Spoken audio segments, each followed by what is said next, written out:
Conveyor বেল্টে আসে, তখন আপনাকে খেয়াল করতে হবে আপনি যে এয়ারলাইন্সে করে এসেছেন, মানে আপনি যে বিমানে করে এসেছেন, সেই বিমানের নাম কনভেয়ার বেল্টের উপরের একটি ডিসপ্লেতে এয়ারলাইন্সের নাম এবং ফ্লাইট নাম্বার দেওয়া থাকবে।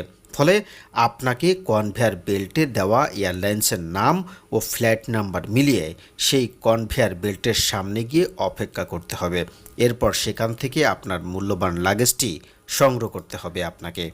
তবে আপনি যদি আপনার লাগেজটি কনভেয়ার বেল্টে না পান, তাহলে প্রথমেই দ্রুত আপনি সংশ্লিষ্ট এয়ারলাইন্সে গিয়ে অভিযোগ জানান। একই সাথে কনভেয়ার বেল্টের পাশে অবস্থিত লস্ট অ্যান্ড ফাউন্ডে গিয়ে লিখিত অভিযোগ জানান। একই সাথে বিমানবন্দরে অবস্থিত বিমানবন্দর আর্মড পুলিশ ব্যাটালিয়নের কাছেও আপনার অভিযোগ জানাতে পারেন, তাতেও আপনি সুফল পেতে পারেন। কারণ বিমানবন্দরে কোনো লাগেজ চুরি হওয়ার কোনো অপশান নেই। যাত্রী বেশি থাকলে এয়ারলাইন